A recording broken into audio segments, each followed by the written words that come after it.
This is juxtaposed, of course, India proposing and now seeing through the African Union as a permanent member of the G20. This is, of course, juxtaposed with what the kind of forays that China is making into Africa. You go to countries like Ethiopia, Tanzania, Nigeria. The kind of investment that China has made is phenomenal. I think China-Africa trade is 200 billion or thereabouts.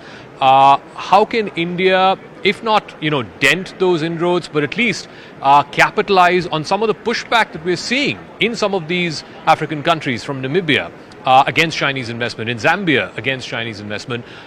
Will this sort of, because India clearly can't match China when it comes to dollars, when it comes to, making the kind of massive infrastructure investments that are required.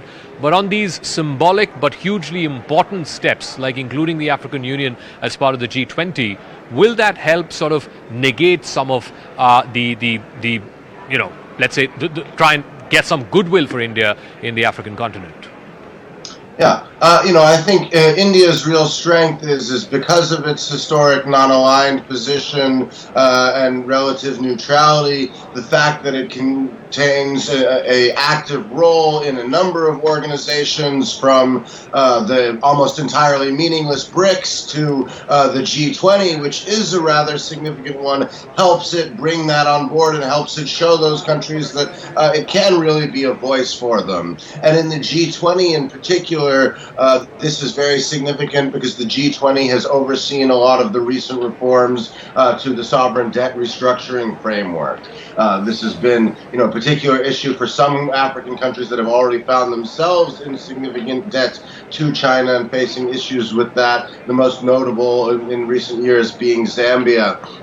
And the G20 has offered this framework through leadership not only of India but other countries that are not necessarily traditional Western countries. The most significant other reforms came after the G20 summit in Saudi Arabia and were really pushed by Riyadh a few years ago on this sovereign debt issue. And so because the G20 is such an important forum for that, India helping bring them to the table there is not only significant now, but is going to be significant over the coming years as we face this global higher interest rate environment after the inflation shock caused by Putin's wanton invasion of Ukraine last year.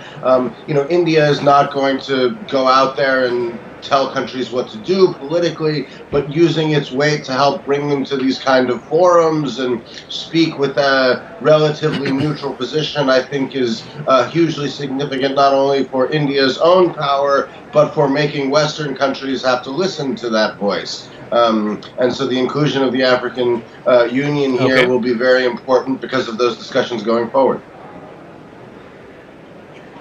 I want to ask Prabhu Dayal. I had Professor John Mearsheimer on the show a couple of nights ago, and he said, multilateralism as we know it since the end of the Cold War has been the go-to currency for countries of the world.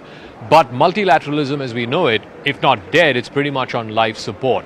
Are we now going to see various multilateral fora, for example, the G20, which is seen as the West and its allies, and of course there are other countries like India as part of it, is going to be predominantly the forum that Western countries use, and multilateral fora that China and Russia are invested in, like the BRICS and the SCO, are the ones that they are going to push. We just got word this morning that China, for example, will not be sending its top diplomat or its top leaders for the UNGA this year.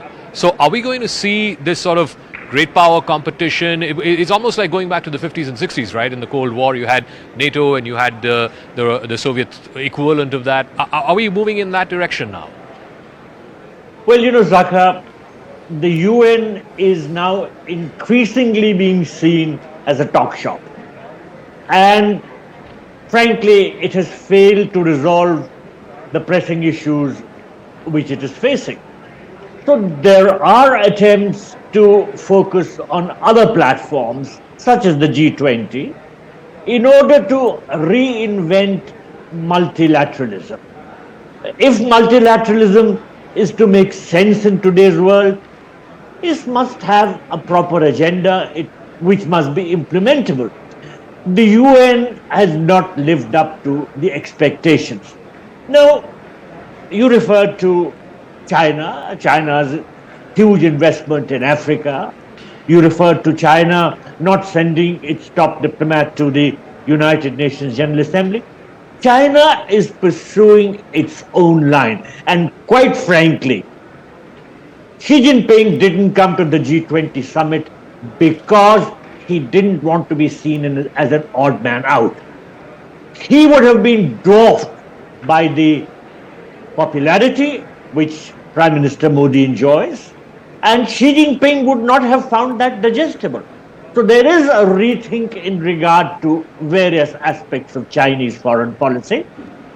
India's foreign policy stands in stark contrast, and frankly, if we have spearheaded the movement to get the African Union into the G20, which now becomes the G21, it is not lip service.